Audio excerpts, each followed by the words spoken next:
এদের অবৈধ ভোটে সরকার নির্বাচিত হয়। আমরা ইলেকশন কমিশনের কাছে গিয়ে সে কথা বলেও এসেছি। ভোটার কার্ড দেয়, এই ভোটার কার্ড দেয় পশ্চিমবঙ্গ সরকারের সরকারি কর্মচারীরা, যাদেরকে বাছাই করে নিয়োগ করা হয়, যারা তৃণমূল কংগ্রেসের কর্মী। पिछले 22 महीनों में विपक्ष ने लगातार सवाल उठाए।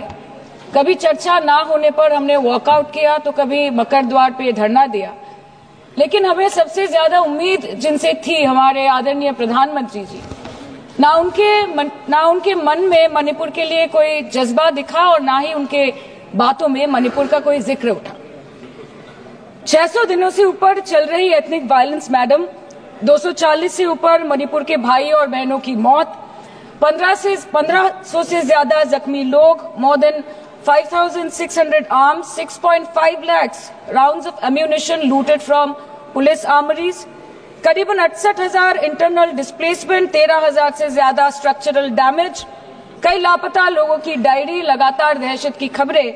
फिर भी सरकार ने अपनी चुप्पी मणिपुर पर नहीं तोड़ी। Madam, in the past 22 months, every individual has taken to the streets of Manipur protesting and demanding peace. The apex student body of the Northeast staged a protest against the Prime Minister and the Home Minister for their failure to handle the crisis. The Indigenous Tribal Leaders Forum, the Kuki Front, organized a mass rally alleging that the central agencies were cherry-picking in order to appease the majority community at the expense of the minorities. Madam, कल तक Meitei community के महिलाओं ने protest stage किया और home minister को अर्ज किया कि आप जाएं और मणिपुर में शांति लाएं। अध्यक्ष महोदय, कम्युनिटी चाहे कोई भी हो, मणिपुर के लोग हमारे अपने लोग हैं और हम आपसे बस यही कहना चाहते हैं कि whether you like this fact or not, Manipur इस देश का ही हिस्सा है। আমার একটু জানতে ইচ্ছে হচ্ছে যে এই বিলটার কেউ কি আছেন যেটা এটার বিরোধিতা করছেন? কেউ কি আছেন যিনি এটার বিরোধিতা করছেন? আমার তো মনে হয় কারোর থাকার কথা নয়। আমি একটা গল্প দিয়ে শুরু করব, আমাদের পশ্চিমবঙ্গের গল্প। 2 বছর আগে, জানুয়ারি মাস, একজন দুষ্কৃতীকে এনফোর্সমেন্ট ডিরেক্টরেট গ্রেপ্তার করতে গেল তার বাড়িতে সকালবেলা 7টার সময়। তিনি সেদিন তার বাড়িতে লুকিয়ে থেকে 76টা ফোন করেছিলেন। তার ফলে তার বাড়ি ঘিরে ফেলেছিল অন্তত 2000 রোহিঙ্গা। সন্দেশখালীর কথা আমি বলছি, যারা উপস্থিত আছেন আমাদের পশ্চিমবঙ্গের এবং যারা জানেন তারা জানেন। এই 2000 রোহিঙ্গা ঘিরে ফেলে তার বাড়ি, সেই ইডি অফিসারদের মারধর করেন।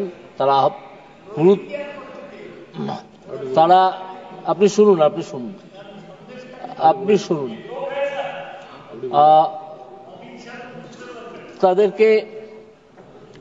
তাদেরকে ইডি অফিসারদের এবং ইডির যারা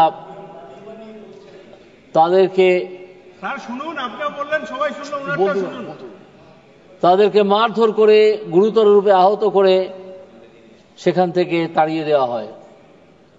পরে অবশ্য সেই দুষ্কৃতী শাহজাহান গ্রেপ্তার হয়েছে, কিন্তু তার সদস্য সমর্থক যারা সন্দেশখালীতে এসে বসবাস করতে শুরু করেছেন, তাদের মধ্যে অধিকাংশই রোহিঙ্গা, যারা বিদেশি এবং যাদের কোনো রেজিস্ট্রেশন নেই, বিদেশি হিসেবে কোনো পাসপোর্ট নেই, কোনো ভিসার তো প্রশ্নই ওঠে না।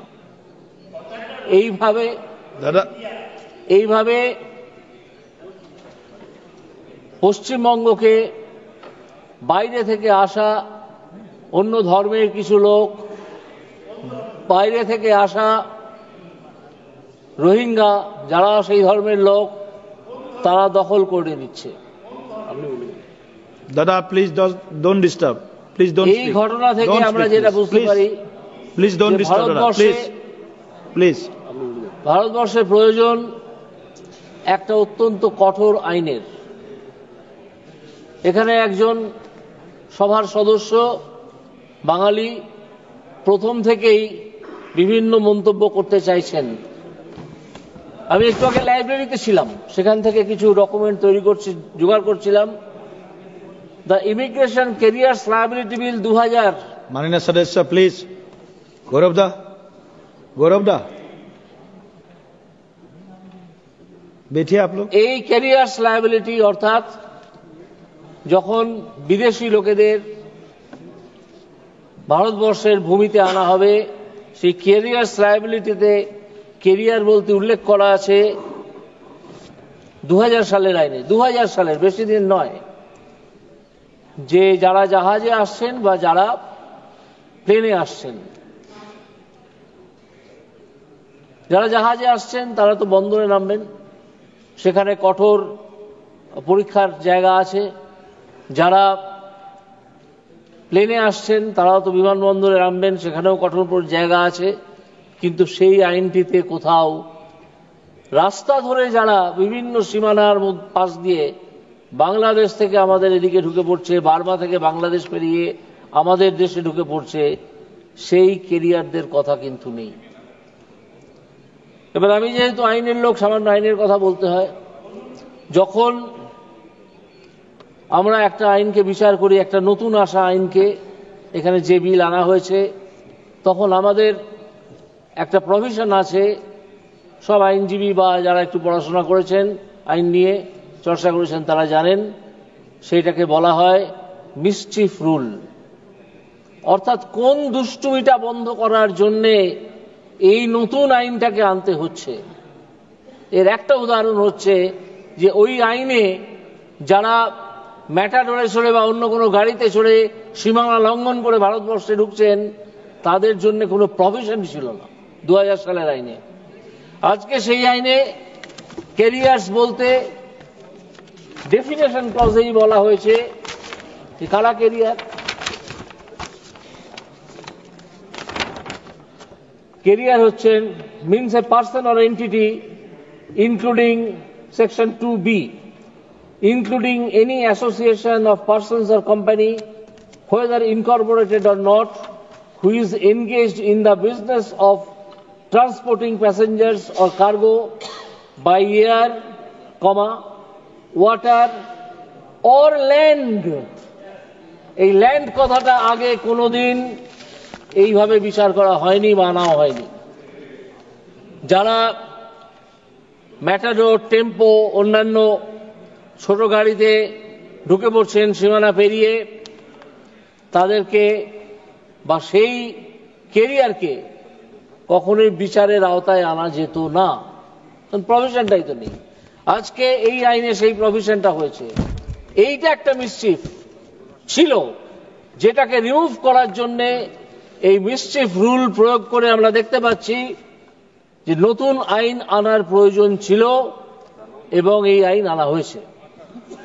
আরো দেখতে হবে, এই আইনে মোট 4খানা আইনকে রিপিল করা হয়েছে, অর্থাৎ বাতিল করা হয়েছে। সেই 4খানা আইন হচ্ছে The Passport Entry into India Act 1920, British পিরিয়ডের ফার্স্ট ওয়ার্ল্ড ওয়ারের সময়কার। The Registration of Foreigners Act 1939, second world ওয়ারের সময়কার। The Foreigners Act 1946 and the Immigration Carriers Liability Act 2000, সেটা সম্বন্ধে আমি এইমাত্র বলেছি। বাকি 3টে আইনই ব্রিটিশ পিরিয়ডের আইন। আমি লাইব্রেরি থেকে বইগুলো যারা মহাপণ্ডিত বিভিন্ন মন্তব্য করে চলেছেন তাদের জন্য এনেছি, এই মহাপণ্ডিতদের দেখানোর জন্য যে আইনটা একবার দেখুন। আপনি তুলে দিয়েছে, আপনি ওই জন্য আসেন। এই বইগুলো দেখুন, এই আইনগুলো দেখুন, সেখানে দেখতে পাবেন যে আইনগুলো কত প্রাচীন এবং কত ফাঁক আছে।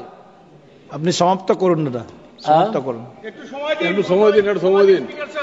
এই সবচেয়ে বেশি ইধারই তো প্রবলেম হতে বাঙাল পে দেনা চাই সময় স্যার। এই যে আইনগুলো তৈরি হয়েছিল 1920 সালে, 1939 সালে, 1946 সালে, সবকটাই হয়েছিল ব্রিটিশ সাবজেক্টদের জন্য। আজকে কি আমরা ব্রিটিশ সাবজেক্ট? আমরা adoption of rules and orders বলে যেটা 1950-তে পাস হয়েছিল এই লোকসভায়, সেইটার বলে এই আইনগুলোকে চালিয়ে যাচ্ছি। আমরা নতুন আইন তৈরি করলাম আজকে 1947-এর পরে 33 প্লাস 24, 25, 58, 58 বছর বাদে আমাদের সময় হলো, 75 বছর বাদে আমাদের সময় হলো। তার আগে তো অন্য অনেক সরকার ছিলেন, তারা তো অনেক কিছু করেছেন, এগুলোর দিকে তাকিয়ে দেখেননি। Please conclude. এবং প্লিজ কনক্লুড। যাতে বাইরে থেকে, অন্য দেশ থেকে লোক এসে পশ্চিমবঙ্গের জনসংখ্যাকে এলোমেলো করে দিতে পারেন, যা প্রায় হয়ে এসেছে, সেই চেষ্টায় তাতে মদত দেবার জন্য এই ঘটনা দিনের পর দিন ঘটে চলেছে। আজকে যা পরিস্থিতি, তাতে বহু মানুষের ভোটার আইডেন্টিটি কার্ড, আধার কার্ড, যেগুলো তারা জালিয়াতি করে জোগাড় করেছেন, সেগুলো বাতিল হওয়া দরকার। এই আইন থাকলে, এই আইনের প্রয়োগ করে দেখানো যাবে যে কোনো একজন ব্যক্তি ভারতবর্ষের নাগরিকই নন।